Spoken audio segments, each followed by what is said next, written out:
All right, folks, welcome. My name is Prashant. I'm the co-chair of Vegan Greens. We've got Megan, who's the other co-chair of Vegan Greens, and she's going to be moderating the talk for us. So any questions that you have, please put them in the chat. And Jordi, whenever you start your presentation, just feel free to let people know how you would want to tackle questions, whether you want to tackle questions as they come up, or would you like to take them at the end? That's absolutely fine. I'll leave that up to you. Real quick, folks, about Vegan Greens. We're a very young special interest group that's affiliated to the Green Party of England and Wales. We're an intersectional group which believes that prejudice against any marginalized, exploited, oppressed, subjugated, silenced, or harmed group by a more powerful one is wrong. We're all inherently equal, and no life is worth more or less than the other.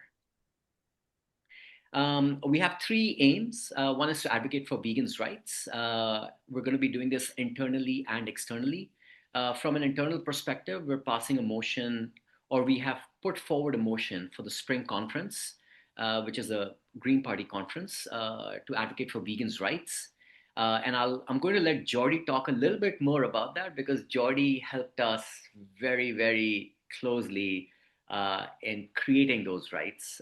So Jordi, thank you so much for all the work that you've done on that. And obviously we'll get a chance to talk about that during the talk. The other thing that we want to do with Vegan Greens is pass vegan-friendly policies. And Jordi has done amazing groundwork, which is why I'm very, very excited for today's talk. We'll also get a little bit more into how we can do that based on the work that Jordi has already done. Last but not the least, we want to extend the party's support base by appealing to vegan or vegan curious individuals who are not members just yet. All right, we are almost halfway through January, which means that we're running our Vegan for January campaign for the last 2 weeks. This is 2 years running, essentially. This year we have 18 participants, and one of our participants is Harriet Lamb, who's the Green Party CEO. We reached out to her, and she's been very, very supportive of the entire campaign. And we're going to be making a little post featuring Harriet fairly soon, so keep a lookout for that. We have an amazing community of Vegan Greens who have created a very, very encouraging environment for everybody who's trying Vegan for January, either for the very first time or for the nth time. There's a lot of banter. People share recipes. We have buddied people up. So you have a vegan buddy for every non-vegan who's trying Vegan for January, just to kind of keep them on track, give them moral support, share recipes and tips, etc. We have 4 live sessions scheduled to talk about veganism and health during this month. We got through one last week with Emily from the Vegan Society. This week it's Jordi. Next week we've got 2 brilliant sessions, and I'll talk about them towards the end of the presentation. If you get the chance, folks, take a look at the URL in this color pink. Please spread the word. People can still join the campaign. And at the end of the day, it's about creating an impact. So whether they go vegan for a week or 2 or for the whole month, we're there to support them. All right, this month we are asking all of our members, anyone in the community essentially, to donate to 3 charities that we have handpicked. One is Animal Free Research UK, which promotes animal-free research. The second one is Eli Elna Elak, and this is a charity started by Gazans in Gaza. And one of their projects right now is to create a desalination plant in North Gaza so they can be independent in terms of their water requirements. And the last one is Vegan Compassion Group. They have recently started to do work in Sudan. So, donate whatever you can, £1, £2, £3, £5, it doesn't matter. But if you can, please donate to all 3 charities. It'll just, address those who really need our help. Can get some resources from all of us. All right, the link to donate is right here. It's tinyurl.com/veganfr, FR as in fundraising. And what we'll do is we'll put these links down in the chat so you can always take a look at them. And folks, if you donate to any of the charities that we just spoke about, you'll be entered into a raffle draw, which will be held on January 29th, which is also going to be our closing ceremony, where we basically take a moment to appreciate everybody who's tried going vegan for January. And we'll also take a moment to appreciate everybody who has helped them throughout their journey. We'll do a raffle draw, and our friends, Dr. Shireen Kassam, who's actually a Green Party member, she's also the founder of Plant Based Health Professionals. She is donating her book, Eating Plant Based, as the first prize. And she also reached out to two of her other friends, Dr. Rebecca Jones and Karen Lee, who are going to be donating their books, A Plant Rich Life and Healing from the Inside Out, respectively, for the raffle. So really, really appreciate everything Dr. Kassam is doing for us, and obviously Dr. Rebecca Jones and Karen as well. With that, folks, I'd like to do a quick and a short introduction to Jordi, although I think I could go on for the entire hour and that would still not be enough. But essentially, if you don't know Jordi, I think like the best way to describe Jordi is that he is the guardian of veganism in the UK. And what I mean by that is Jordi was responsible for getting ethical vegans the protected status or the protected characteristic in the Equality Act of 2010. He fought that case long and hard, and he was able to get us that protection in 2010. So Jordi will talk a little bit more about the case. He's also an author of two books. One is Ethical Vegan, and the second one is Why Vegans Don't, which is a very, very new book. And Jordi, please feel free to let the audience know what your books are about. All right, folks, I will go quiet now. And Jordi, over to you. Right, let's begin then. Right, I'm Jordi Casamitjana, and I'll be giving a talk about 40 minutes or so, which we could classify perhaps as Veganism 101. Will be kind of a summary of the entire concept of veganism in just 40 minutes, which is quite ambitious because veganism is many things. Veganism is mostly a philosophy. That's what it is. That's how it started. From a tiny point of view, if you look at it, it's just a thought that one person might have had or several people might have had at the same time. But then that philosophy developed into a lifestyle. And that lifestyle developed into an identity. This identity developed into a transformative social-political movement, aiming to change the entire world. So we have a tiny thought in a person, 2 or 10, whoever they might be, moving, transforming, making new things, and becoming a movement that completely changed the entire world. So that's quite ambitious because the scope is huge, from the tiny to the big. So it will try to cover the entire aspects of veganism, because veganism had all these aspects. And then we'll kind of talk what is relevant in those concepts to today's world, and us in particular, how we can help that the process of creating the vegan world, which is the ultimate aim of the vegan philosophy. But let's start with the philosophy. Philosophy, just as you know, as opposed, well, in addition to be a discipline that people study in the universities, is just a theory or a thought or an attitude that acts as a guide of someone's behavior, or as a guide to tell people what's right, what's wrong, what's true, what's not true.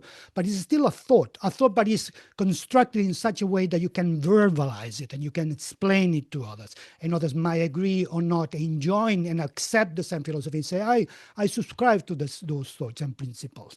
So it's a thought, but it's developed into something that is more coherent, that makes sense to you and other people when you start to talk to others about that. And as all, it can be defined because you can explain it, you can define it, you can talk about it. But many of the philosophies that we use, environmentalism, pacifism, nobody really had a time to create a definition that everybody agreed. Many people have different definitions, and nobody really know when the whole thing started. Veganism is different because veganism, we do know when things kind of started to be defined, because we have an official definition is created by the Vegan Society in 1944. So that's a good start. So anybody that hasn't been vegan or doesn't know much about veganism should start with the definition that is official and exists. It was created, was finalized in 1988. The Vegan Society was created in 1944 and it started to define it and perfection it and perfection it. And not until 1988, it finalized it and it hasn't changed since. So it's kind of a very stable. It's quite rare to have an official definition that lasted for so long. Because it kind of works. They took some time to find the ways to make it good. So I'm going to read it just for you to know it. Veganism is a philosophy and a way of living which seeks to exclude, as far as possible and practicable, all forms of exploitation of and cruelty to animals for food, clothing, or any other purpose, and by extension promotes the development and use of animal-free alternatives for the benefit of animals, humans, and the environment. In dietary terms, it denotes the practice of dispensing with all products derived wholly or partially from animals. This is the definition. It's kind of quite clear that it's a philosophy. It's already telling you, in this I tell you, is in a way of living, the next thing we're going to be talking about, the lifestyle. But it's all about excluding all forms of animal exploitation, no, not some form of animal exploitation, not just for food, for clothing, for any purpose. So the definition itself already telling you there is more than a diet. People often say, I'm vegan, but they only are describing their diet because they only follow this philosophy as far as their diet is concerned. And then you can say, well, you are not quite vegan because you only follow 10% of the philosophy, or 20%, you might be 20% vegan. Some people use the term plant-based instead, or dietary vegan. But if you follow the definition, you're proper vegan, other terms people are been using is ethical vegan. When you hear the term ethical vegan, only means somebody that actually follows the definition to the full. The need to use this word ethical started in the 80s when the definition was created, and people started to use the word vegan without being vegan. And then many vegans started to feel that we need to add an adjective to tell that we are not like them, that we actually follow the official definitions. And that's where ethical appeared before vegan. But it's the same thing. It's like saying proper vegan, or orthodox vegan, or real vegan. And as you can see, affects all aspects of behavior. But definitions, they are always insufficient, because definitions only tell you what the things are, but don't tell you why the things are. And if we're talking about philosophy, it's not enough to know what you're thinking. You need to know why you're thinking. You need to know the arguments you use in order to know whether you want to follow this philosophy or not. You don't just want to imitate the behavior of a vegan. That doesn't make you a vegan. It only makes you vegan if you understand the philosophy. You say, yeah, that is for me. I want my life to be guided by this philosophy. So definitions are always insufficient, just the starting point. And then from then, you need to learn more about it. You need to learn why each of the sentences of that definition are there, why we do the things we do. And a good way to do that in any philosophy or any ideology is to try to identify the axioms of that philosophy. An axiom is a conviction, a principle that anybody that follows that philosophy or ideology believe, regardless whether they have evidence or not. At one point they decided, yeah, I think that's true. Yeah, I think I'm going to believe that that's true. And many are based in evidence, others are not. Religious, philosophical, religious belief are based in dogma, and they have actions too, but they're not based necessarily in evidence, might be based in faith, in what the priest told you, what the scriptures told you. But philosophical belief, with a non-religious belief, they often use facts and evidence, but they don't necessarily have to. So as long as people agree that on particular principles, that those become axioms. And when you look at vegans, there are many types of vegans, because we all have very core values, but some have additional values that we added to, so we can just have subdivisions of veganism. So I was trying to identify which are the values, the core, the principles that all types of vegans believe, all types of proper vegans, ethical vegans believe. And I identified 5. And these 5 really define the why we want we do what the definition do, exclude all forms of animal exploitation and cruelty. So once you understand the 5, you really have understood the philosophy. So I'm going to tell you those that these are, they are, you will find it in some of my writings too. And the first one, I call it the axiom of ahimsa. Ahimsa is a Sanskrit word, very old. That means do no harm if you use it as a verb. Also means non-violence if you use it as a noun. And it's been there for several hundred years before the Common Era, and is an important tenet of many religions, like the Jain religion, the Buddhist religion, and others. And it basically means no violence. So this action in the philosophy of veganism says trying not to harm anyone is the moral baseline, meaning the minimum you can do is trying. Sometimes you might try but not achieve it, but at least try not to harm anyone. Harming is the key word here. It's not suffering, it's harming. It's not you don't try to avoid suffering of others. You try to avoid harming. You are the harmer. You are the agents of that suffering. So it's the harm that we try to avoid. So we all believe in that. All vegans believe in that. The second is the principle of animal sentience that says all members of the animal kingdom should be considered sentient beings. And this is important because it says all, not just the ones that look like us, not just the ones that are evolutionarily closer to us, all members, as long as they belong to the animal kingdom, which is a scientific classification, we will accept that they are sentient beings, even if we don't know much about it, even if they've just been discovered and nobody knows how they behave. We consider all of them sentient beings, which means that we accept that they have the capacity to experience positive, neutral, and negative experiences because they have senses that they can understand the world, they can perceive stimuli from the world, and then they have a nervous system, they can process this information, and then they can conclude whether that's good or bad for them, and then they can move and decide whether to get closer to what they want or move away from what they don't want. So all that together is what animals have. We animals do all that, have a nervous system, we move, we have senses, and because of that we are sentient beings. But for us, for vegans, doesn't matter if you are vertebrate or invertebrate, big or small, we are all, for us, sentient beings. That's important. The third is the anti-exploitation principle that says that all exploitation of sentient beings harms them. And because of it harms them, all exploitation is wrong. Because remember the principle number one, we want to avoid harm because all exploitation harms them. We are against animal exploitation, which was one of the forms that the definition took initially when the Vegan Society was created in 1944. The first definitions that we're using were all about being against all the exploitation of sentient life. Donald Watson used this definition and others. So that was the beginning, and then they start taking that definition, building it from there. So it defines it very well. It's about exploitation, use of any other form.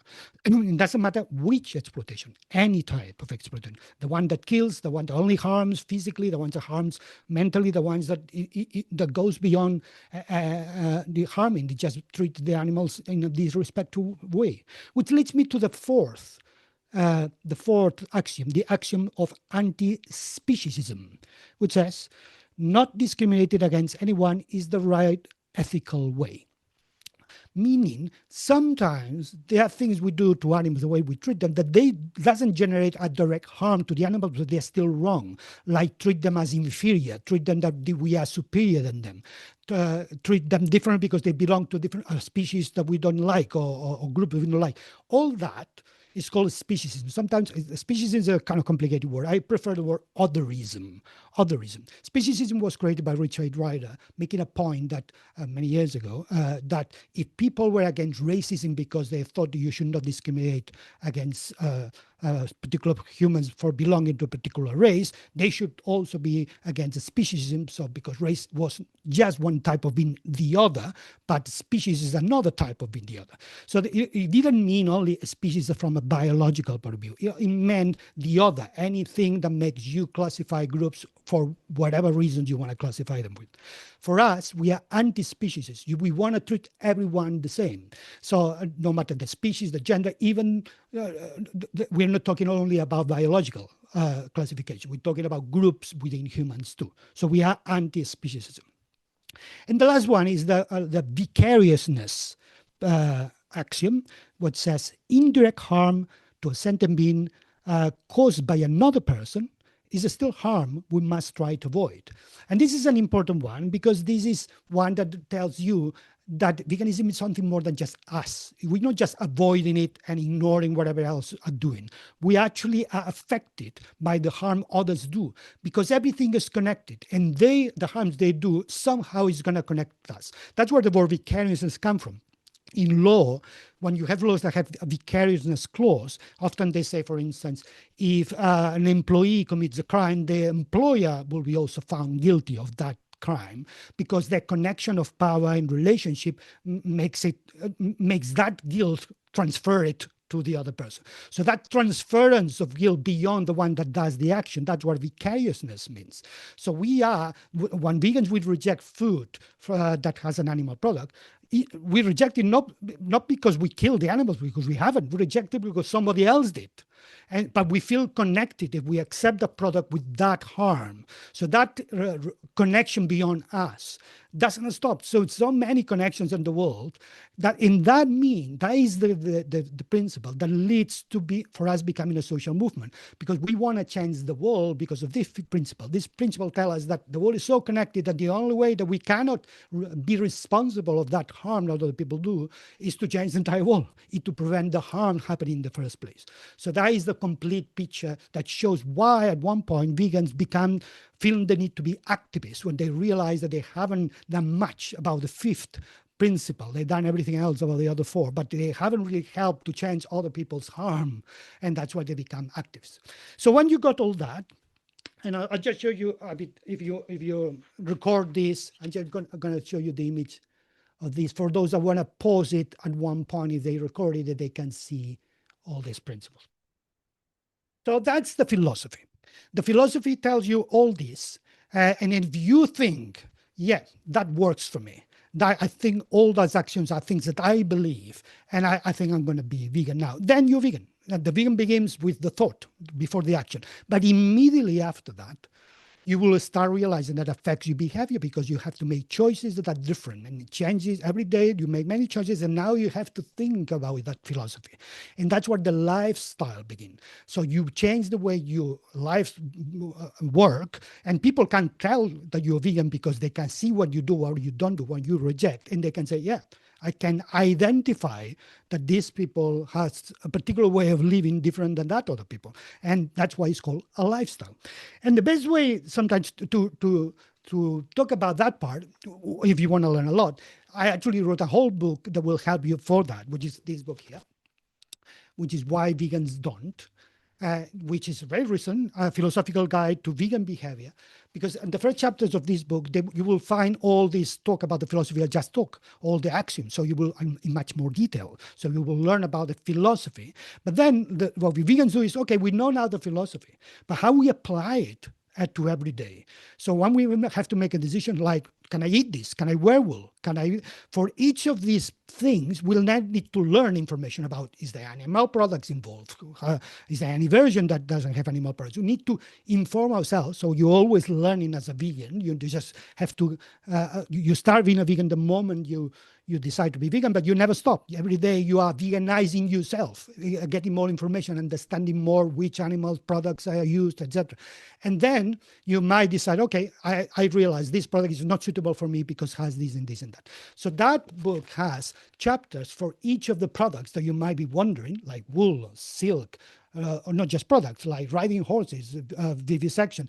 Each of the chapters will have all the explanation to why we reject them, all the things that are wrong with it, even from different angles, and all the evidence, all the reference. So it will, step by step, will allow you to apply that philosophy, give you the why. So even you can explain it to somebody. He asks you, why don't you eat X? You go to that chapter of X, or why don't you eat backyard eggs? There's a whole chapter about that, or fake meats, or cultivated meats and things like that. So there's all of that information in here, and it will allow you to connect what it is, the philosophy, with the decisions you make every day.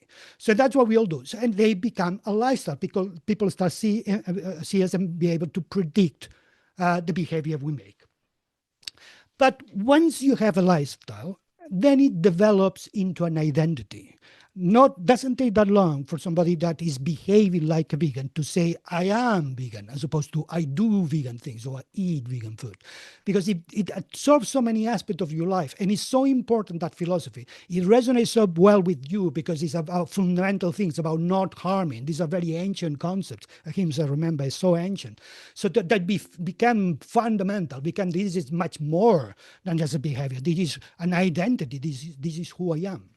And when we move into the worlds of identity is when we start moving into politics, because identity, there's such a thing as identical politics, because identity has two dimensions. One is how you think who you think you are, how you define yourself, but it's also is how other people think that you are, who they think you are, and whether they agree or not with how you define yourself. And all this dynamic about expressing your own identity, other people accept it or not, this is what we call identity politics. And it's a very hot topic these days. So veganism is part of this.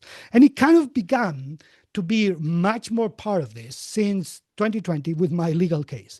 My legal case that President has mentioned, that is led to the protection of veganism, ethical veganism, as part of the Equality Act, as a protective philosophical belief.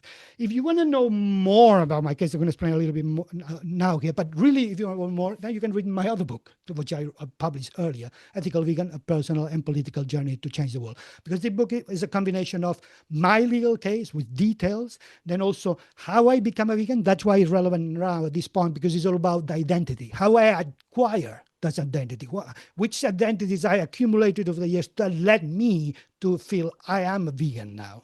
And then it has a whole chapter about the history of veganism. It will ground you as well, because it will tell you that it's not a modern thing, veganism. It comes from different parts of the world independently and evolved and all the things that happened.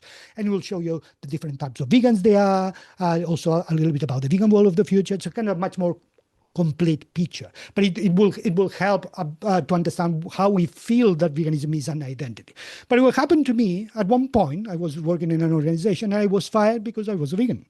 Obviously, they didn't tell me this way. They just said that I was fired because I had communicated to other members of my organization, that was an animal protection organization, that I discovered that our pension fund was invested in vivisection communities, pet communities, very unethical companies. It made no sense. And because I want that to change, and I told them what was happening and a whistle blowing away. So all that was described by the employer as something wrong, and they fired me, and I thought, that's not right.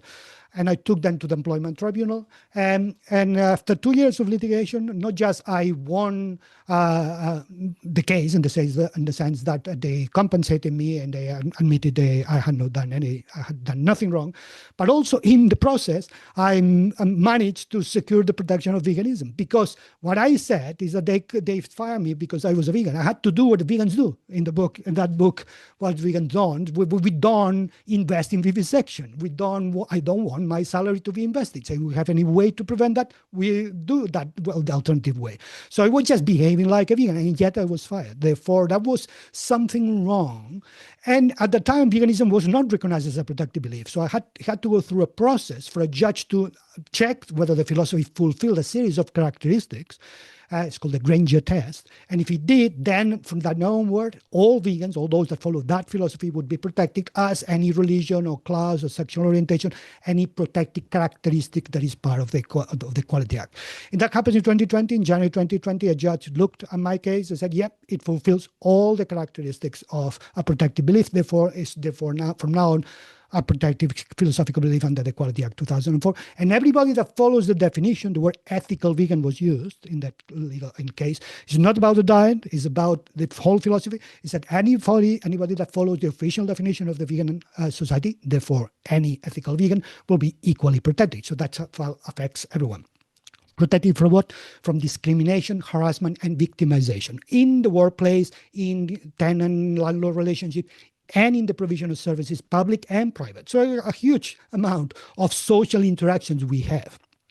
And that was kind of the beginning of what we call vegans' rights, the rights of vegans. Because to that point, we vegans were a minority everywhere, accepting that the world was not suitable for us, and we had to find alternatives in the most remote places and fight for them. And we kind of were discriminated, but we took it as well. That's the way it is. But from my case, it was a legal recognition of veganism is an identity, as could be a religious identity, and need to be treated as such. And that opens the door. The UK is the only jurisdiction in the world that has been that level of recognition. That's why my case was discussed all over the world, because people never had this experience about vegans. And people started to debate in their own countries, well, should we do this with us? So open the door of policy and trying to develop laws to protect veganism. And of course, my case in paper has created this important step that recognizing that you can, it's unlawful to discriminate against a vegan, but this is civil legislation. So in order to implement that, somebody has to take legal action. If you've been discriminated, you have to take legal action. Probably going to win it, but it costs money. So that means it hasn't been implemented that much. Part of the things that we need to be doing is to promote that idea that we have vegan rights, not just the ones that I acquired or I allow society to know that they're part of the current legislation, the Equality Act and the Human Rights Act as well, but get more rights and get them implemented properly. Again, people to learn about it. And if people have a problem because they haven't been, their rights have been violated as vegans, then have ways to remedy this situation. And one way to do that is, for instance, to write down all the basic vegan rights that we think they should exist. And that's one Vegan Greens have done with my help, which is quite good. They kind of produce a list of 12. I'm just going to read them very quickly, not all, just what they mean. For instance, I'm going to read the entire first point for you to give you an idea. So the first one is called about food, is the right to have the right food, which says the right to be provided adequate food and drink suitable for vegans, for example, without any animal ingredient or products or involvement of any non-human animal in any stage of the manufacturing process, in all public and private settings where food and drinks are normally provided, included but not limited to care environments, care homes, airports, airplanes, train stations, trains, hospitals, prisons, police stations, the workplace, schools, universities, sport events, festivals, and entertainment events. This is an example, just the food. The next one is about education. Have the right of regional accommodation regarding educational curricular activities. The third one is about finances, the right to have ethical investments like pensions and things like that are suitable for vegans. Then clothes, the right to have the right clothes provided to you without animal products. Or the fifth, about work, the right to be able to refuse some work and reasonable accommodation in jobs duties within what is reasonable. The next one is health, for instance. I'm going to read that one. The right to be provided with medicines, medical treatment, and vaccines that do not contain animal products and have not been tested on animals, if available, practicable, and in compliance with relevant medical advice. This is to give you an example of the wording. The next one is about the expression, be able to educate others in the settings where education is considered acceptable about veganism. The eighth one, the right to raise children as vegans if you are a vegan family. The ninth, identity, the right to hold an identity manifested in the way identities are allowed to be manifested. The 10th, about household products, the right to provide adequate toiletries, household products, cosmetics that are not tested on animals, etc. The 11th, the right to protest. They have lawful protest and demonstrate and boycott and consciously object in relation to your belief. And finally, information one, that the right to have the right information so you can make choices about which products you want or not according to whether they are have animal products or not. So this is to give you an example of. Hey, hi, Jordi. Hi. Yeah. I just want to make a quick point on the vegans' rights, and also a practical application of your case that you had won. So before Vegan Greens became a thing, Megan and myself, we worked on a divestment motion to divest away from arms companies and to divest away from fossil fuel companies at the Manchester City Council. We worked with Astrid Johnson, who is still a councillor there. She's a Green Party member and a Green councillor. Uh, the motion was passed. It was diluted by Labour a tiny bit, simply because Labour has an overwhelming majority. But we still managed to pass the core crux of the motion, which is that the Greater Manchester Pension Fund should divest from arms manufacturing companies because they destroy lives and environments and kill animals, and obviously oil and gas companies. Now the thing is, it's been over a year since that motion was passed, but Greater Manchester, as a devolved authority, has not made the decision to actually divest the funds from the pension fund, right? So that is a big problem.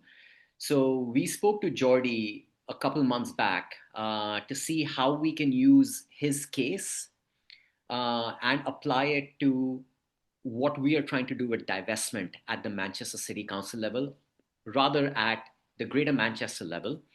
So we have actually gotten together with a bunch of activists, and we also have a lawyer with us who has explored Jordi's case. And then what we're going to be doing is we're going to be using the angle of protected characteristics to see how far we can go ahead and try to persuade the Greater Manchester Pension Authority to actually start to think about divestment, or at least come up with some sort of a concrete plan which says that yes, these are the steps that we're going to take to start divesting away from these planet destroying companies. And then we start to take a look at investment towards more sustainable technologies or green sector.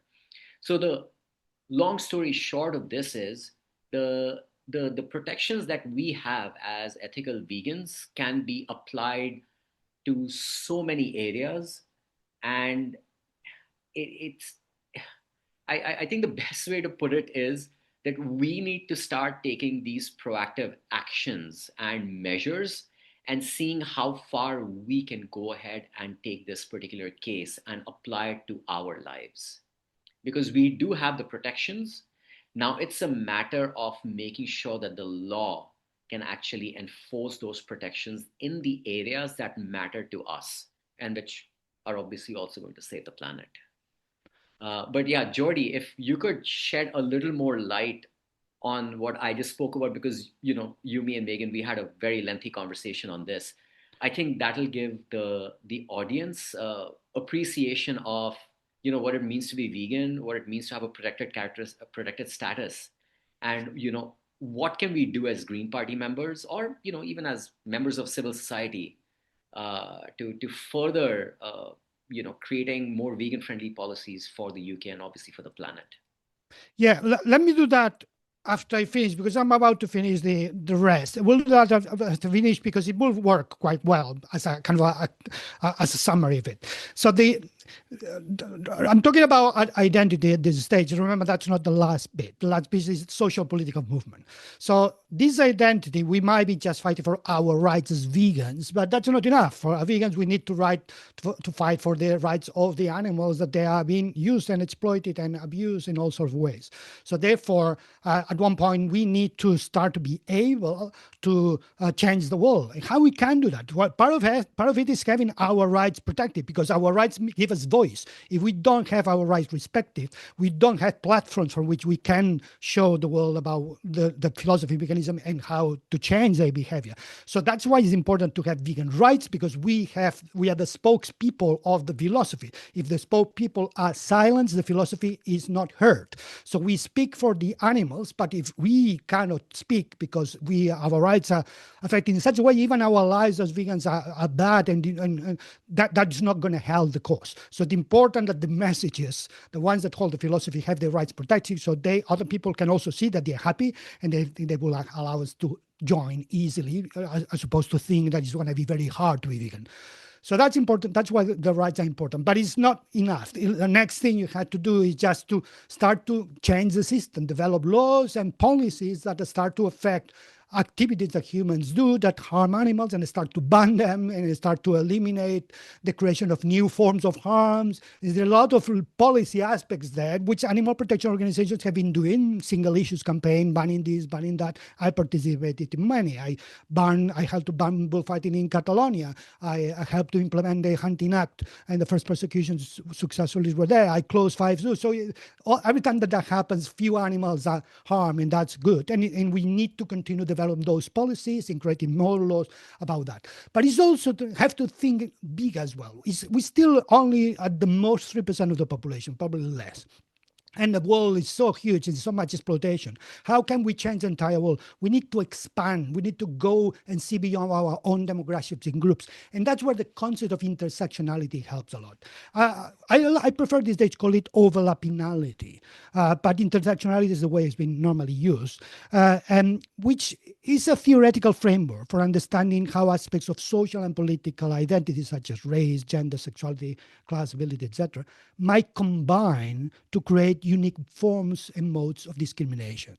So it was initially used in the context of feminism, to highlight how other factors such as race or sexuality might intersect with feminism. And it was first coined in 1989 by Kimberly Crenshaw, a civil rights activist and legal scholar, in a paper for the University of Chicago Legal Forum. I'm just going to read you one paragraph that she said. She said, because the intersectional experience is greater than the sum of racism and sexism, any analysis that does not take intersectionality into account cannot sufficiently address the particular manner in which Black women are subordinated.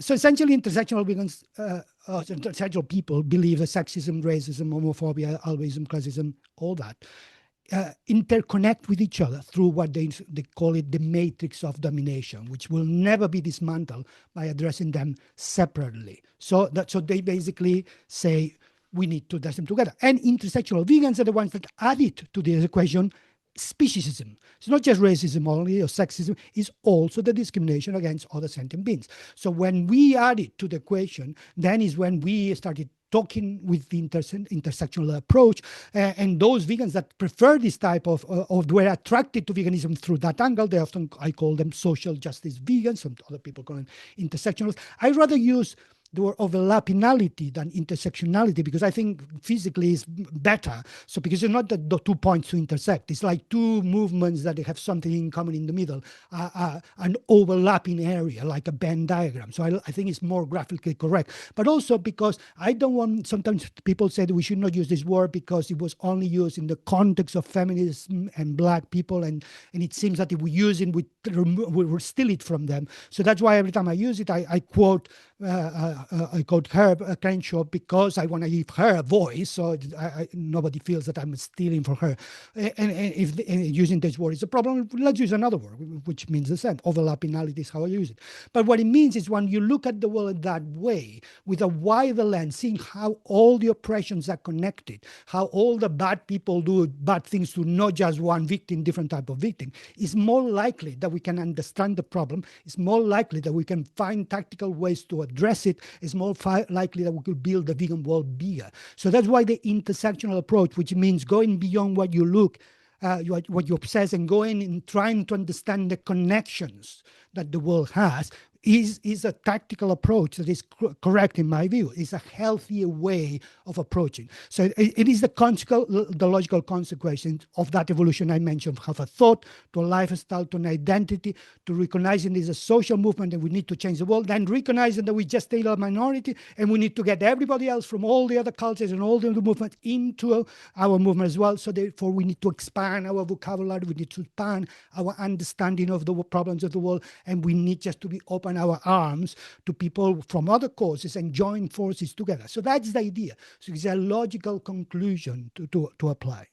But just, which leads me kind of to the end. This is the from one thought, to changing the world, we have a logical progression that makes sense, and a vegan that joins the movement is in good hands in the sense that it is not just something that is new and recent. It's something that's been there for a long time, it's been thought and analyzed, has been evolved and from different cultures. It's not just a Western thing, it evolved from different places and has grown and grown and grown, and it has the possibility to save the world in all its dimensions. All the crises that we're suffering now, they all have a solution in the vegan world. Therefore, it's not just a trivial thing. It's a big thing if you want to be a vegan. It's not just something you can try. It's like almost opening the door. Do you want to be a decent human being? There's a way to be a decent human being. Here's the way. So it's a big thing, so to be a vegan. So we have to take it seriously. So going to the example that mentioned before. So how we can practically go there. So that means we have to, from one side, maintain the integrity of the philosophy. Be sure that it's not diluted, if we're not influenced by other ideologies that move us away from the core. That's the important part.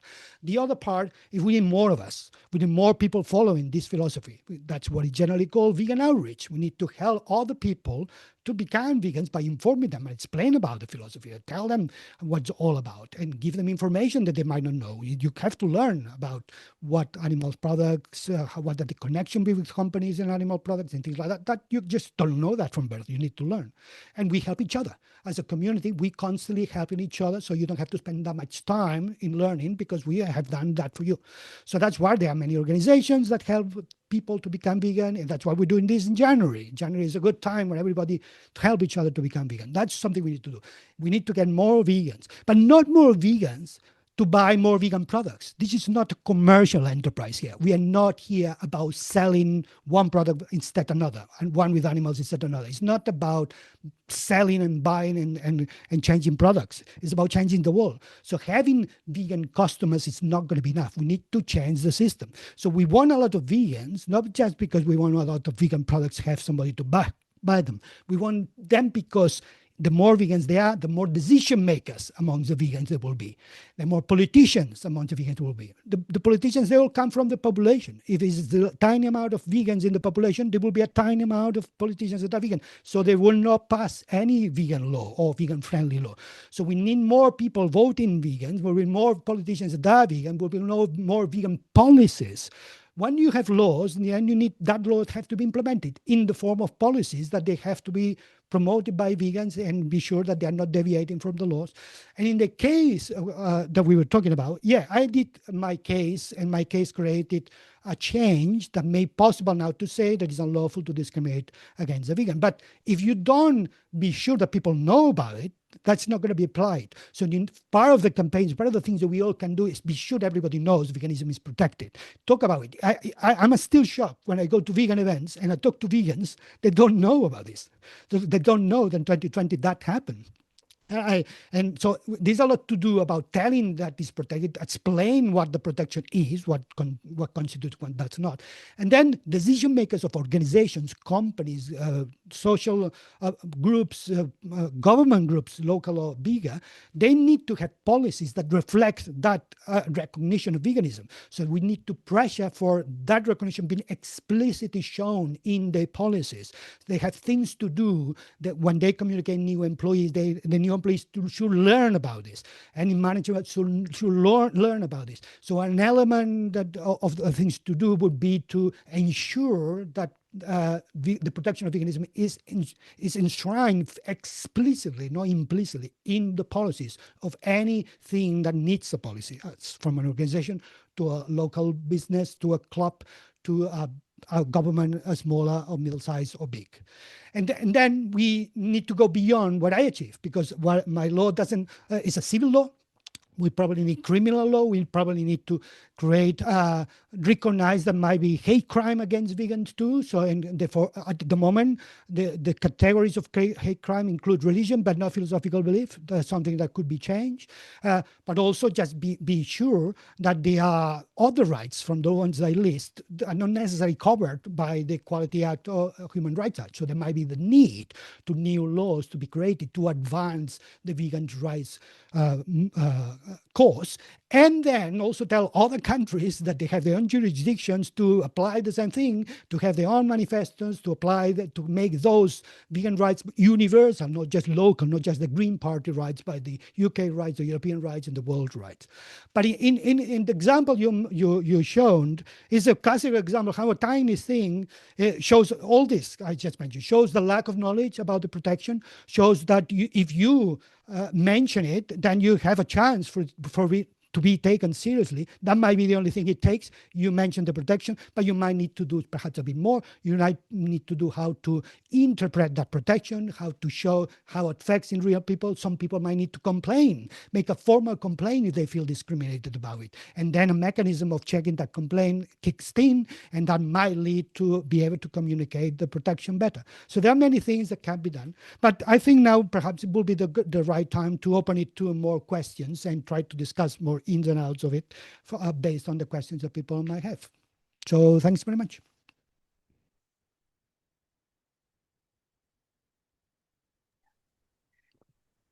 Thank you so much for that, Jordi. That was fantastic.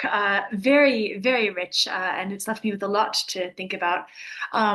We now have about 10 minutes for questions. If anyone wants to write one in the chat, or feel free to use the raised hand feature as well, if you'd like to ask your question aloud.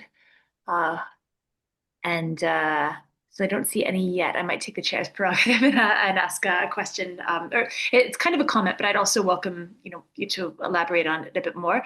One of the questions I constantly encounter in vegan communities is the question of individual responsibility versus structural change, and they're often presented as a dichotomy. What I found so refreshing about your talk is that you're talking about veganism as collective action. Like it's yes, it's a choice at the individual level, but it's about tapping in to a much larger community that's more powerful when we act collectively. I was wondering if you could say a bit more about that dichotomy as you've encountered it between individual and structural action and how you've resolved that dichotomy. Yeah, it's kind of the natural progression of the thought. So all starts with the thought, oh, I don't want to harm anyone. That's the thought. Individual cannot be, nobody's hearing it, only you. And then that progresses in, oh, that means I cannot buy this. That means I cannot do this anymore. I need to change my behavior. And then people see you behaving why do you used to do this? Why you don't do it anymore? And then you explain. So then it becomes communication. So that thought that was internal now becomes a communication of why you decided to do it. And that might persuade the other person to join you. And suddenly it's two of you. So it's a logical progression when you have that thought, you change your behavior and people see you and ask you questions that might generate more people following you. But then when you start doing this more often, then you realize, look, have you seen that all of us have this in common that makes us different than everybody else in the way we approach the world? Let's give us a name. So that becomes an identity. Actually, I feel comfortable defining myself in this way more than the way other people define me. And that identity then start to expand and be replicated in other parts of the world. And then it became a movement, even if you don't plan to be a movement, when people start to see that when they get together and you pass information together each other, you can actually achieve things, you can propose things, you can create bills and laws and regulations, and then you start becoming the political part. You just move from the social part to the political. It's a natural progression of the whole thing, because the whole thought of do no harm, which I would say start with the concept of ahimsa before they gave it a name. That idea that perhaps might be better not to harm than harm. But it seems that harm might give you more advantage. But somebody got that idea. What if not? What if we don't harm? That inevitably leads to a social movement, because the world, we harm so much that you cannot just be there witnessing that harm and doing nothing. So I think it's a natural progression. So when people haven't become an activist yet, that's because they haven't reached the entire process yet. They are still evolving their own philosophy. The veganization process is still in the first stages. So I always call it a process. It's never a state. You don't say, I'm vegan, I arrive. It's a process. You begin that day that you say, I want to be vegan, and every day you get better at being vegan, get veganized. At one point in that process, you say, I want to be activist. Another point of office, I want to move beyond my local activism into something bigger, and never ends. So because the end goal is the entire vegan world. So it's a logical conclusion, I would say. So it's all connected, and it would not be otherwise. Almost everyone goes through that process. Great. Thank you so much. And that's also important to remember, that it is a process. It's not about being perfect on day one. And I can certainly relate to that. Is how I understand veganism now is very different from how I understood it 8 years ago when I decided to become vegan. We have a couple more questions in the chat. The first one is from Alvi, who says, I think I will have to purchase the book. Good idea, Alvi. But I'd be interested in learning about the vegan perspective on keeping animals as pets and feeding those pets animal-based food. Right. So I don't think the word pet is compatible with veganism. The moment that you use the word pet, you already are speciesist. You already say, I'm a superior human being, I'm so benevolent that I'm going to have a smaller creature, which I'm going to look after very properly, but still I consider it that creature's inferior. When you become vegan, you realize, oh, that word is not right. That word is demeaning. I'm going to use another word. I'm going to use companion animals. I'm going to level up the whole thing. I'm not superior. We're just living with you. You live with me. I learn from you. You learn from me. I have to get the food because we live in a human world. But you allow me to go and walk every day. Otherwise, I would not walk. So I would say it's perfectly acceptable from a vegan point of view to have companion animals that are domesticated animals such as dogs and cats. I would say it's not acceptable to have exotic animals that they don't want to be with you, because that's why you need a cage. If you need a cage or you need a tank, means they don't want to be there. So only those that actually you develop a companionship, of true companionship, and then you call yourself a companion of that individual dog or cat. And then you don't say it's an it, you say it's a he or a she. You change the way, you change the language. So basically the idea in itself of having a companion animal is okay, as long, of course, you have a proper companion relationship. Just doesn't entitle you to have to be with the dog if you don't treat the dog properly, we don't feed the dog properly, or if you pay someone to breed that dog for your own gratification. Therefore, paying somebody that breeds the animals like dogs and cats for you, that's not vegan either. Therefore, what option do you have? You're rescued from places many places that dogs have been abandoned. So having a rescued dog or cat and treat it as a companion, I find it is completely compatible with veganism, especially with the problem of so many unwanted dogs and cats. But if you move into exotics, I don't think it is. If you start to exploit the animal in different ways or treat them differently, or use or force or coerce the animal to do particular things in exchange of food, I would then start questioning. Thank you. That's very helpful and nuanced. The next question is from Simon, who asks, how can we work to have more medicines made vegan? Yeah, well, that's difficult. That's probably the most difficult thing, because most of the medicines are not suitable for vegan because either they contain animal products or they've been tested on animals, and either reason would be enough.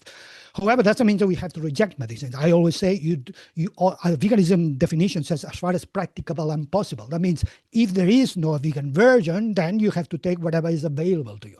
So if it's not make sense to me to want to be ill or not to want to be cured, because if you're ill and then you won't be able to help anyone. You're not be able to promote veganism. You won't be able to help other people to become vegan. So it makes sense that if you need medicine to be healthy, you take it, even if it's not suitable for vegans. But they are suitable medicines for vegans, or at least half better than others. There are some medicines that will be tested on animals, but at least don't have animal products. Antibiotics. For instance, if you go and you need antibiotics, you can ask your GP, or the doctor, can you provide me one version that hasn't got a capsule from gelatin, for instance?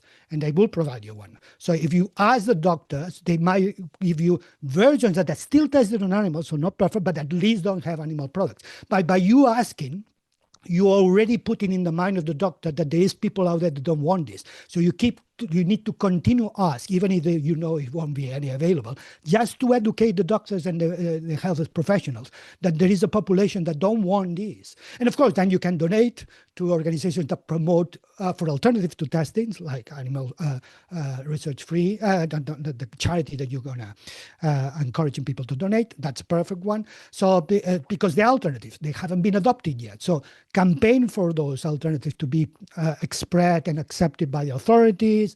Give money to those that are researching for those alternatives. That's another way through. But individually, the best way is just to remind health professionals that you want an alternative. And if it doesn't exist, you'll take whatever they give you, but at least to make an effort for them to look for that alternative. Thank you. And I didn't realize that about asking health providers about antibiotic capsules that don't contain gelatin. So I'll definitely remember that going forward. Thank you. So we have time for one more question, and it's a big one. It's from Natasha. Natasha says, the US have put out a new food pyramid emphasizing real food, as well as, quote, ending the war on protein. In addition to responding to an art piece in the New York Times, I think, saying they aren't going to apologize for the optimal protein. As the US have such a large influence worldwide, how do we combat that misinformation and the spike in hate towards veganism? Great question, Natasha. Well, I would say you need to change the regime of the US to make it possible. So sometimes these things happen. Suddenly they have so much misinformation that leads to politicians to fall into the trap of the misinformation for political reasons or ignorance, and then they promote this to the population, making everybody more unhealthy. Well, the only way we can fight this is with the truth, the science that proves that they're wrong, with other scientists speaking up, with other countries that they have and other pyramids that are more real, and use those as a reference, and then move the politicians from their decision power positions into less decision power positions and replace them for those that understand the world better, that are closer to the meaning of veganism, in the sense that they are closer to understanding the harmony is a bad thing, that is not about money or power, is also about responsibility with other creatures that suffer, humans or otherwise, and find politicians that are closer to that and put them in positions of power. So simple as that. Great, thanks. You took a very complex issue and made it very clear and cut through. And it's also an important reminder, really, that politicians who are opposed to veganism and in support of animal agriculture also tends to be particularly violent politicians as well. So yeah. Thank you so much for that, Jordi. Thank you for answering all the questions so thoroughly and so thoughtfully. Thank you for an excellent talk, and really looking forward to reading the book. The recording will be posted on our YouTube channel, so feel free to share it with anyone who couldn't make it tonight. But it's been a pleasure working with you as part of Vegan Greens, and we look forward to continuing to collaborate with you in the future. And we will also put a link to the books so that viewers can buy them. People can buy it from many places, but the best is lulu.com, lulu.com. The last book, the White Vegan Dong, the other one, the ethical vegan, you can buy it anyway. Wonderful. So yes, please use lulu.com, not Amazon.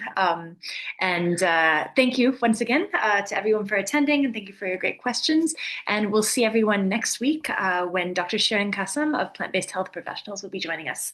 Thanks. Bye. Thank you.